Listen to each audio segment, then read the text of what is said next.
My girlfriend announced, "I'm quitting my job to be an influencer. You'll pay for everything while I find myself." I replied, "Sounds like a plan." Then I cashed out her entire joint savings account to cover our rent for the year. She texted me from the airport lounge in Bali that her bank card wasn't working.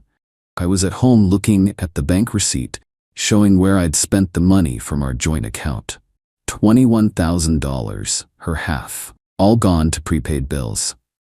Let me go back 3 weeks to when this started. I got home from work on a Tuesday and found Cassie sitting on the couch with her laptop.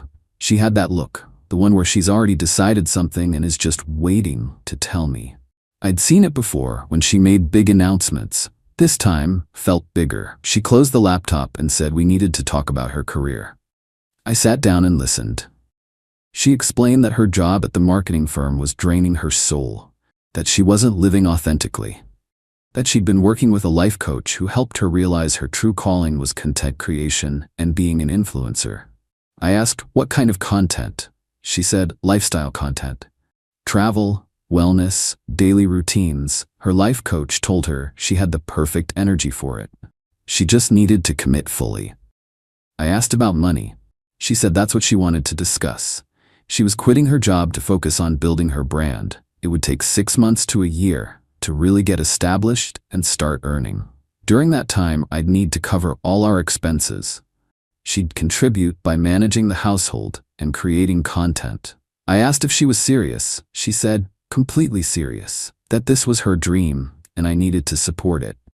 That couples support each other through career changes. I asked about her half of the bills. She said bills were just material concerns, and I needed to think bigger picture about investing in our future together. We'd been together for 3 years, living together for 1. She made decent money at her job, about the same as me. We split everything 50-50. Rent, utilities, groceries. It worked fine. Now she wanted me to bankroll her Instagram dreams while she found herself. I asked how much she'd saved up for this transition. She said that wasn't the point, that her savings were for business investments, equipment, clothes for content, maybe travel for location shoots. She couldn't use that money for boring stuff like rent. I looked at her for a long moment. Then I said, "Sounds like a plan." She seemed surprised I agreed so easily. Asked if I was sure.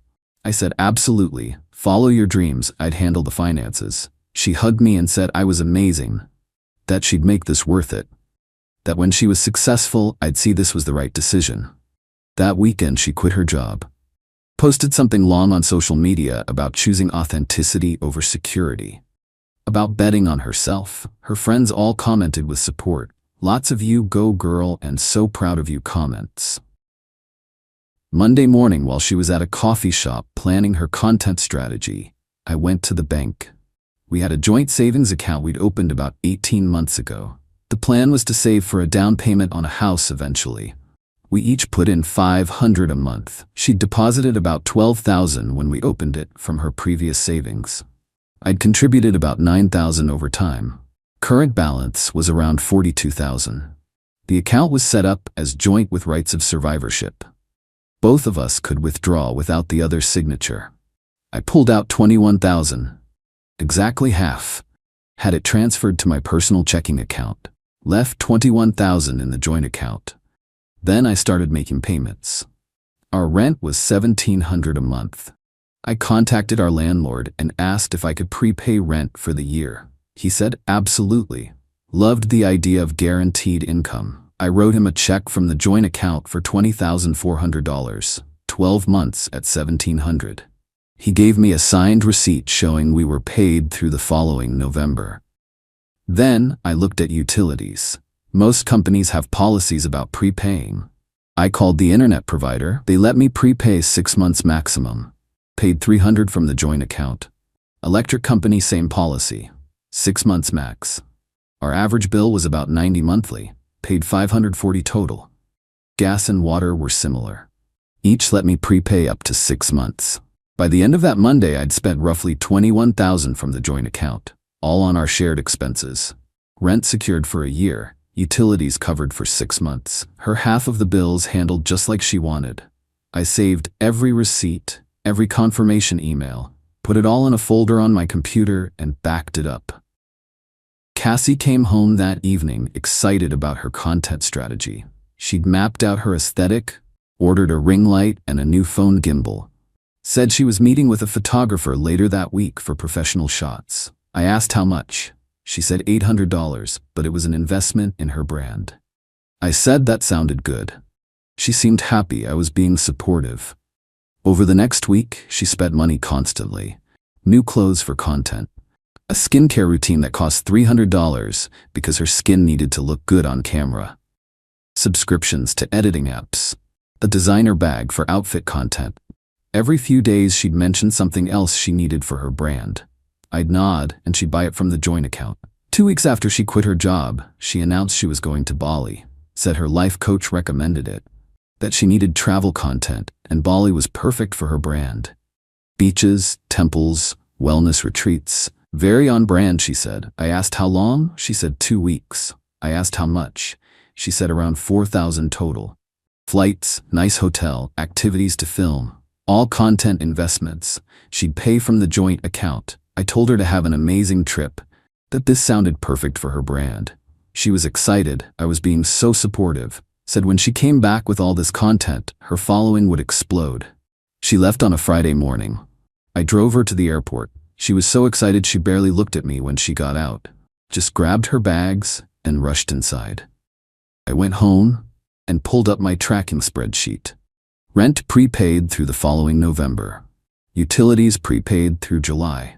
Total spent from the joint account was $21,000, her half of the original $42,000 balance. Meanwhile, she'd been spending. Equipment and supplies over 2 weeks came to about $6,000.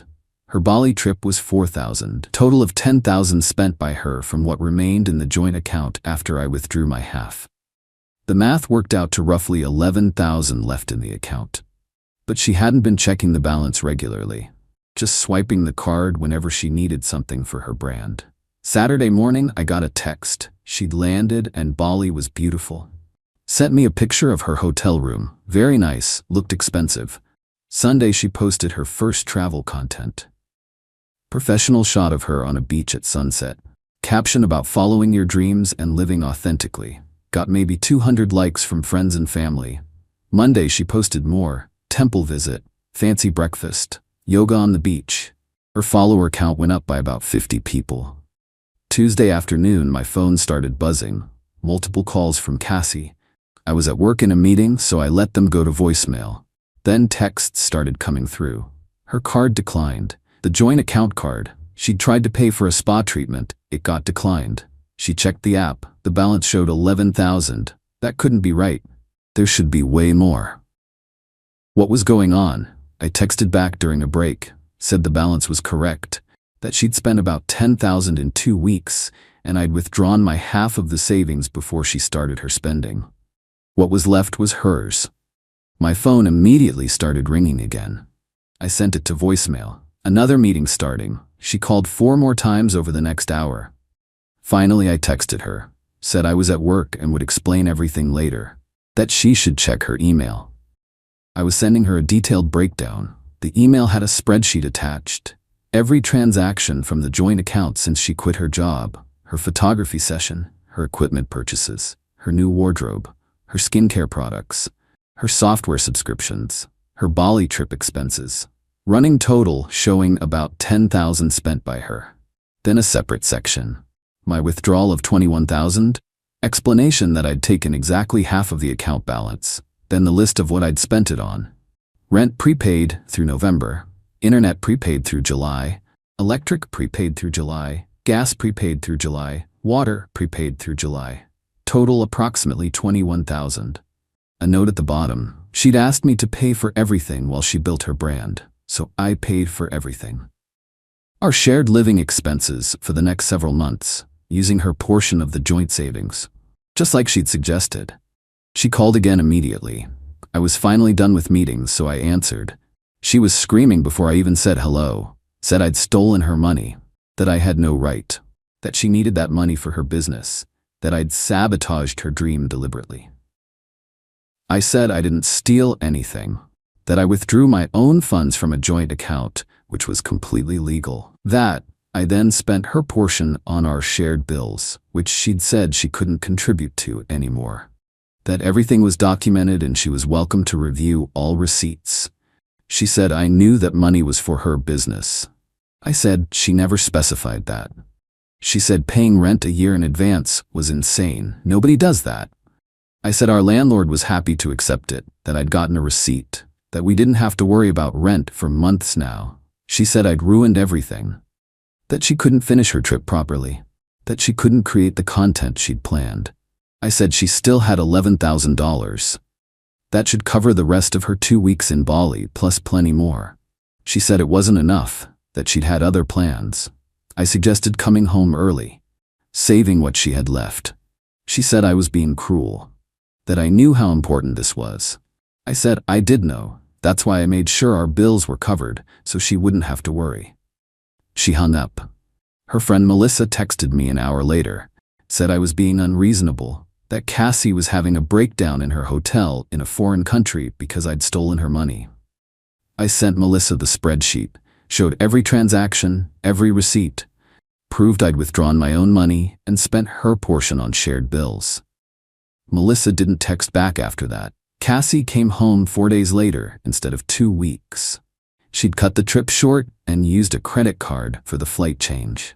Came through the door, furious, started yelling immediately, said I'd humiliated her, that she'd had to tell everyone she was cutting her trip short because of an emergency, that her content strategy was destroyed. I asked why she didn't just tell people her budget changed. She said that would make her look unprofessional, like she couldn't plan properly. I said she couldn't plan properly. She'd spent $10,000 in 2 weeks without tracking her balance. She said those were business expenses. I said business expenses still need budgets. She said I didn't understand entrepreneurship, that sometimes you have to invest heavily at first. I said investing is fine, but the money was meant for our shared future. She said I'd agreed to support her dream. I said I was supporting her. All our bills were covered for months. She had no expenses except her personal things. She could get a part-time job to fund her influencer work. She said that defeated the whole purpose, that she needed full-time focus on content. I told her that wasn't my problem, that I'd done my part, that she'd made choices with her money and now had to live with them. She moved into the spare room that night, said she couldn't look at me. I was fine with that. The next few days, she was on her phone constantly, complaining to friends about me. I could hear her through the wall, telling them I'd sabotaged her, that I'd stolen her savings, that I was controlling and financially abusive. Her friend group started messaging me, saying I needed to fix this, that Cassie had sacrificed her career and I destroyed her chance. I sent them all the same spreadsheet. Most stopped messaging after seeing the actual numbers. Her life coach called me, said Cassie was in a vulnerable state and needed support. I told the life coach that Cassie was an adult who made decisions about her own money, that I'd supported those decisions by ensuring our bills were paid. The life coach said I was being overly literal and not emotionally present, that Cassie needed emotional support, not financial logic. I said emotional support didn't pay rent. Hung up. Cassie tried changing tactics after a week. Came out of the spare room and said we needed to talk. Sat down and said she'd been thinking, that maybe she'd moved too fast. That maybe she should have kept her job and done the influencer thing on the side first. I agreed that would have been smarter. She said she wanted to fix things. Asked if I'd help her financially to finish building her foundation. Just a few thousand more to really establish things properly. I said no. She got angry. Said I was being petty and vindictive, that I was punishing her for chasing her dreams. I said I wasn't punishing anyone, that she'd chased her dreams using her money and now her money was mostly gone. That was just reality. She said we were supposed to be partners, that partners help each other. I said partners also communicate before making life-changing financial decisions. That partners don't announce they're quitting their income and expect the other person to fund everything indefinitely. She started crying, said I didn't believe in her, that if I loved her, I'd want her to succeed. I said I did want her to succeed, just not with my money funding it. She called me heartless and went back to the spare room.